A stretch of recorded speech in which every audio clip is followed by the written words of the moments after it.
Hello the channel, welcome back everyone. Hope you're all well and enjoying the weekend. A wee bit mixed so far for myself. Obviously Celtic conceding a penalty wasn't really that good, but we do have a huge sweat ongoing, so we'll have a quick look at that and then we'll do previewing a bit of lineup building for the good old international break. Nobody really likes it, but we've got some cash comps and everything ongoing, and we do have a classic version as well, which is some good rewards. I've noticed the under 23s pretty good rewards in there as well. So lots of boxes and everything floating about. Nothing really too huge except one big sweat, which I want to have a look at just now. So Kwaro Matoma on his debut, proving his worth. I watched that game there actually, Brighton against Spurs, brilliant to watch. So can't complain. Declan Rice nearly letting the team down. Pretty poor performance home to Southampton, but Griezmann starts. Which is really good in terms of what's on the line here. So $1,400 in a star champ super rare. Pretty awesome stuff, to be honest. There's some other stuff ongoing just now. So Nice and PSG is about to start. Basically, in terms of what I need, we're talking about Griezmann to get a goal or assist to beat Team Bambi, and also need to avoid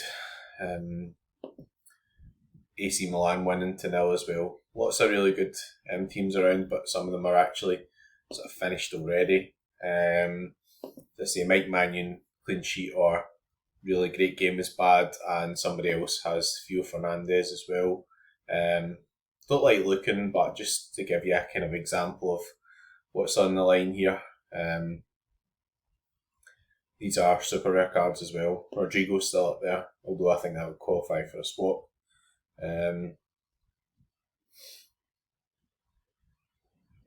As would Ter Stegen, but yeah, look at that for a pull. so yeah, that's what we're aiming for. Let's see whether or not it's possible. Say Virgil in the 90s, Alisson really good performance, injured again, so that's a shame. And Matoma up in the 86s as well. So a really good shout. So in terms of what we've got on midweek, it's international stuff. Feels as if Griezmann knows me. I was looking at the international stuff. Yeah, it's great. France are playing and blah blah blah, and he's retired from international game. So there we go. But we do have the international nights. Say the under 23 rewards are pretty good as well. I think there's only one goalkeeper midweek in under 23s being Zion Suzuki. But if you look at even limited here for international nights, you do need 4 in-season cards, which is $700 first in limited. Rare, I think it's about $1,300 as well, which is pretty good. So on with the preview. First thing to point out, don't have all the data for all the games. So there's a few down the bottom here where I don't have data. So stuff like not Independiente, etc. Australia, China, Jordan, South Korea, Uzbekistan, UAE, etc. Qatar. So there's a couple that are missing in terms of like South Korea, etc. Obviously do qualify for the international stuff, but games wise, so Austria, pretty good game. That surprised me a wee bit. 2.75 XG and 62% clean sheet percentage for Austria. I guess obviously it's against Kazakhstan, so pretty interesting. Could be a wee outside type one there. So not a lot of games on midweek, so there we go. People obviously always migrate towards like France and England, etc. But that could be a real sneaky one.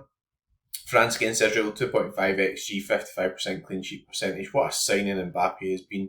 Absolutely terrific form from the penalty spot. Out with that, he's been shit. And he's not in the France squad either. England against Greece, 2.1 XG, 57% clean sheet percentage. Again, Jude Bellingham, his shoulders gubbed, he's playing crap. Money well spent on the old Real Madrid. Let's hope they all get themselves fit soon. Norway against Slovenia, 1.75 XG, only 42% clean sheet percentage, so interesting. Big Erling, obviously, up front. We've got Moldova against Andorra. I think the Andorra goalie, if it's Iker Alvarez, he might be the other under 23 goalkeeper. and said Japan are playing, I think, as well, not shown on this list. See, we're missing some of the stats. We've got Brazil, who won't have Alisson because he's done his hammy, so there we go. Be Ederson in goals, I'd imagine. Vinicius Junior, no, he's not playing either, he's injured too. Yeah, 1.68 XG. Brazil been quite solid at the back, but not really scoring many goals, so it doesn't really bode well with no Vinicius there. Argentina against Venezuela. I think Messi's in the squad this time. I know the last time he wasn't in, so that's interesting. Need to double check that. Obviously, I'm doing this on Sunday night, so predictions probably not all be updated yet. Ecuador. Can't even be bothered singing the song tonight. Too hungover from yesterday. Ecuador against Paraguay, 59% clean sheet percentage, pretty interesting. So they've got some pretty fun players at the back as well. Guys like William Pacho, I think Hincapi might be Ecuadorian as well. So maybe I've got that wrong, but I'll go Italy against Belgium, interesting one. So Courtois has fallen out with everyone at Belgium, but I do have Keon Castells, and obviously probably going to be using him. North Macedonia, they could be sort of, that's what I like with the Nations League stuff. I mean, it's obviously not a standout game, but playing against Latvia, so you could go for guys like Majovski, etc., and I'm sure I'll have some sort of team with him in it just for the in-season requirements as well. Colombia against Bolivia looks like quite a sort of tight game, not a high clean sheet percentage type game, but you just never know. There could be one of those games where everybody sort of cancels each other out type thing. And we've got Ireland against Finland.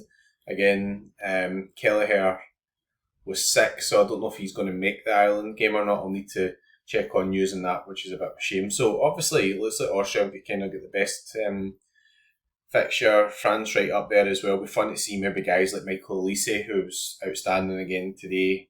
No much change there, but he's really taking to life at Bayern Munich, in München in Germany, and England against Greece, which will probably bore the tits off of everybody, but well, Southgate's left now, so that's a bit harsh, really. Get a man in charge, Lee Carsley. So there we go. So as I said, under 23s wise, pretty sure Japan are playing midweek as well. I think that Suzuki's the only goalkeeper, so I'm going to be filling out the guys in the international nights first, basically. So let's have a look at players and see what the script is. I may well fill in a sort of under 23 team as well, but I don't fancy paying like 50 quid for a limited Zian Suzuki. I did have a rare which sold a couple of days ago and really realised that actually he would be so crucial, but I'm not as bothered about the under 23s in all honesty.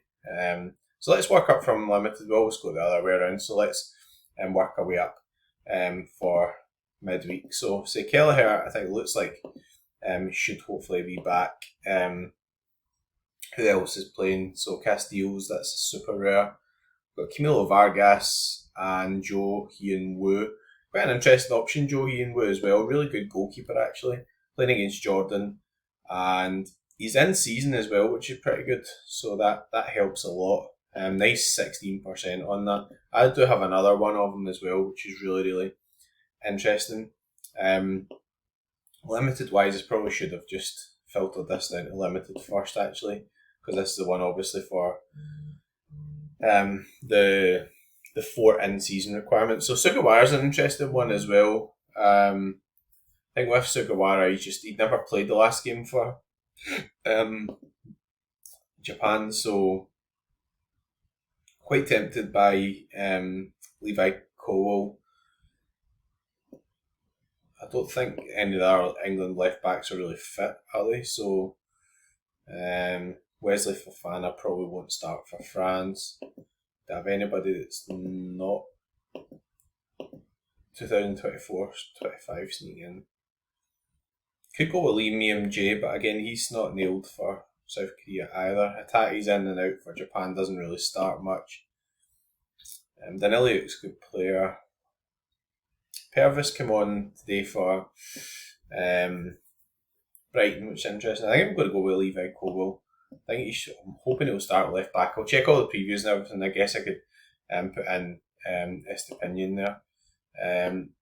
midfield wise, things got to be Michael Elise, right? I mean, Mbappe's out, and he might not start actually. Elise, that's the thing. So he might not. I guess Caicedo for Ecuador is probably more nailed, and I've got Matoma to use in limited as well. Go for Michael Elise.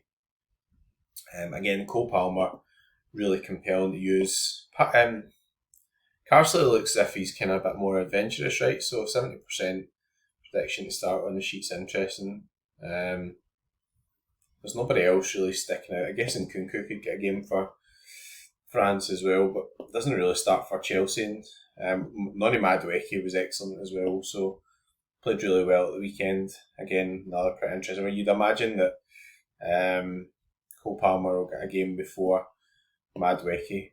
He's just been so good, Cole Palmer. Just been so good. And then, again, these are all in-season cards, so that's good. And Matoma was in brilliant form today, so I guess against Saudi Arabia, we've got to sort of go with him. In terms of captain material, it's a difficult one. I'm going to go with Michael Elise just now because he's got about the easiest game. And then we just need to have a look at that because... Oh, there's the noise. There it is. Make some noise for the boys. I mean, I'll need to look at the predictions, right? See what's the story with them. International in-season rare. I don't know if I'll have a full sort of rare team, but let's look. We'll have jumped the screen there as well because the rare button is behind me. So the joys of technology and all that. So I guess I could use Joe Ian Wu here again. It's an interesting one because it gives me that option of using one more classic version card and an outfielder. Defence wise, 2024-25 cards. This is where it gets a bit more difficult. So let's see what I've got in terms of. Yes, I do have like Tchouaméni, etc. here as well. Bellingham, I imagine is probably going to start, right? I mean, seems to be nursing that shoulder. Then we can do this, go like Tchouaméni should really dominate the ball. You would imagine by a lot of domination. We'll probably go with Messi just now until I see what the predictions are like. I mean, even if he comes off the bench, the imagine he's going to do some damage again. It's in season card as well. Can switch out to Rodrigo if needed, which gives me a bit of flexibility with the defender, which is good. Upamecano got injured today, so that's a pain in the ass, man. Go with Trent. I mean, I think that Upamecano will come off at the end. So I would really like to use Upamecano actually, but there we go. Saliba is an interesting one again against Israel, so let's see what the actual predictions say here. This is quite a favourable game, right? Imagine if Upamecano's struggling, you're going to be looking at Saliba and Konate. 63 Saliba, Trent 75. Interesting. I think Carsley likes Trent a lot more. That's the thing. I think he just does. The good thing with Trent as well is we've got 13% card. So I'm going to go with that, and then I think I'll probably switch in, obviously somebody else if I'm more worried about it. I think you've got to captain Messi. I mean, Venezuela, I suppose away from home games, so that's a bit more difficult, but yeah, it's Messi, right? So if I'm going to play him, then you're going to captain him. There you go, there's the noise again. International wise, don't have in-season options, but let's have a look and see if we can fill out something in a classic. Again, I don't know this will not be as relevant for everybody, but still gets us where we look at the scores and different players and everything that are about. So Castillo's going to have to be no real sort of choice there. Again, this classic mode so you can use anybody now. I'd be tempted by Konate if he's going to play, I must admit. I think out with that, Johnny Stone's a good option. Just happens to appear at the top of the list there as well, which is pretty good. But a lot more nailed to play for England, obviously. Bit shorter and centre back options. Again, Declan Rice. Pretty tempted to put Matoma in here as well. It's not really much else. So with Rice 88, that's quite interesting. I think the sort of forward option is going to be the more difficult one. So Matoma was really good today, so I'm going to stick with him. then forward wise, this is a real killer. Like having no Griezmann, obviously retired, so it's a shame. Being updated now as well. Troy Parrott would be interesting against Finland. O's in the Korea squad, so that's pretty interesting. I think Gabriel Martinelli's on really good form. Could play Alvarez against Venezuela again. I think the only thing with Argentina is they do have obviously Lautaro. He plays a lot for him. I'm going to go with Martinelli and I'll see what the script is. And then captain wise, pretty good home game. I don't know if I've got the stomach to captain Rice again. I'm going to go with Matoma because he just hits a really nice AA. And I think there's a Star Super on the go for that competition, so that is really good. In terms of what else is running midweek, so we've got under 23s running as well. So let's have a quick look at the limited side, and then that'll probably do us. Again, this spreadsheet, people are wondering what this is. I would love to take credit for building this, but absolutely did not build this. This is from Sorare probabilities egal. So Sinisalo, I don't know if he's actually in the squad. He definitely, I don't play for Finland. It'll be Lucas Hradecki, obviously. But if there is only like one goalkeeper being the Japan goalkeeper, you never know, he might get rotated as well. Jordan Boss should play against China. That's a pretty good fixture for him actually. He was rubbish at the weekend, but again, fixture wise, pretty good. Who else have got? Arne Engels in the Belgian squad, but I don't know if he'll start. Camavinga might get a game for France. That's interesting. Lee Kangen against Jordan again. Enzo Fernandez not in good form at the moment, but there we go. Madueke, really good outside shout. Sarmiento as well against Paraguay should probably start, and I'm probably going to wire in Moses Caicedo in here as well. Lee Kang-in does pretty well for South Korea. I'm going to go with that. I mean, unless I want to move any of these guys to the other teams, that's the only thing. So that's who I would pick. I'm going to clear that actually because I'm going to pick my teams first in terms of having a look at the other in-season stuff and then do the under-23s last, just because I don't have a playing goalkeeper, so it doesn't really make as much sense as well. There's a big goal rush thing right in the face. Anyway, when goal rush goes, we're going to call it a day. Hopefully that gives you a bit of information. Fingers crossed. Really looking forward to this Atletico Madrid game. Hopefully Griezmann does the business and I'm away to watch. If you're playing midweek then in customary fashion, good luck and go for it.